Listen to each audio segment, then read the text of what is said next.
Live racing's just a couple of weeks away, and the track was busy on Thursday morning, April 5th. Trainer Aubrey Villiard sent out Timber Camp for an impressive 5/8 mile move. The son of Cahill Road sped a best of the day, 59 1/5 seconds. Here's another 4-year-old bike, Cahill Road. This is Crafty Wagner, who won twice here last summer. His time for 5/8 of a mile was 1:02 3/5 for trainer Rigoberto Velasquez. And finally, this is On the Hill. Yet another 4-year-old. This Craig Roberts trainee was on the board 4 of 6 starts last year, and he worked 49 seconds flat for a half mile. Just like any athlete, a racehorse's career eventually comes to an end. There's a growing number of agencies dedicated toward life after the track.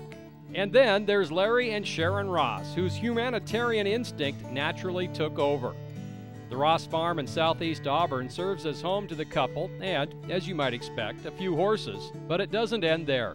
Well, it's 10 acres and it's got a shop, it's got a barn up there, and it's got this barn. There's like 17 stalls.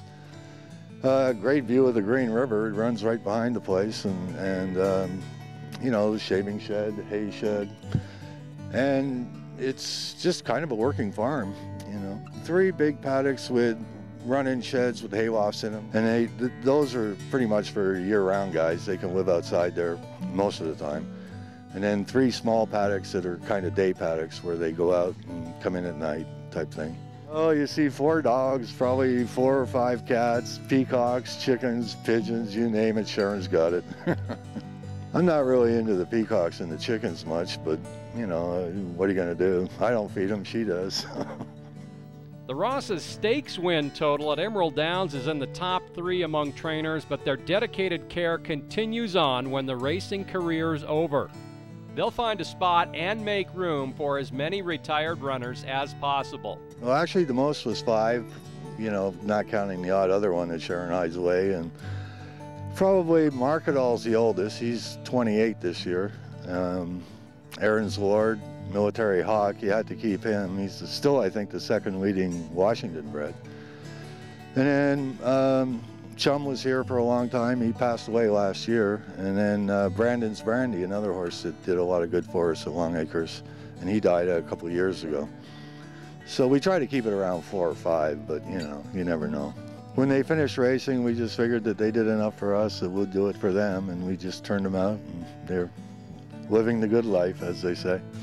What does the good life entail? Well, they generally don't do much, Joe. They're retired, so they, you know, actually Markadal's the loner now, and Aaron and Hawk are kind of the buddies together. But you know, even when Chum and Brandy were there, they all kind of got along pretty well and never really had any problems with them. But they get their feet trimmed regularly, and they get vaccinated regularly, and as far as feed goes, they get like a lot less feed than a racehorse would, and you know, alfalfa hay is pretty much the standard for them. We bring them in a couple of times of the year and clean them up real good, and then put them back out. They don't like to be messed with that much. You know, they kind of like what they're doing. So, and then the teeth, they get checked, you know, every 6 months or so. But as they get older, they don't really need to have it done quite as much. Basically, they just kind of hang out and do whatever they want. It's not what we do for them. As long as they got water and hay and feed, they're pretty happy guys. So, but they don't come in. They prefer living outside, to be honest. They probably spend enough of their lives in stalls that they're quite happy where they are. So. The Ross Farm currently has the 3 retired stake stars, but through being at the track and networking, they've helped place many more retirees in other areas. Oh, for sure. Yeah, there are lots of them, you know, they'll get hurt a little bit, or a lot of them just can't run, you know. They're not, just because they're thoroughbreds doesn't mean they're racehorses, for sure, you know that. Where they could be a kid's riding horse or a jumper or show horse, whatever, you know.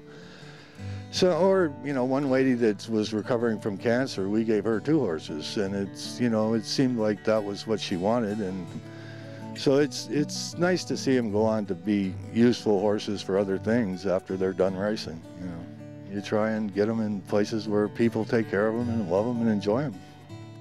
It's kind of a lot of fun. Every time you do, you know, go down the driveway, it brings back memories.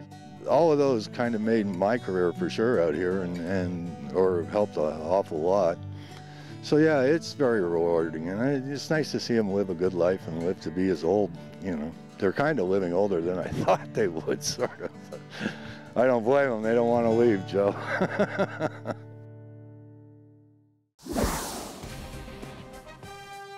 Trainer Pete Axmaker has been part of the picture at Emerald Downs since the track's inception, and he could be set for his best season yet this year. I'm coming into the season with some horses I won with that I think we can put them back in the winner's circle, hopefully right away. They're doing good right now. Thursday, April 5th, Axmaker sent out three-time winner Our Singing Boy for a half-mile work. Our Singing Boy won twice last year here as a 3-year-old.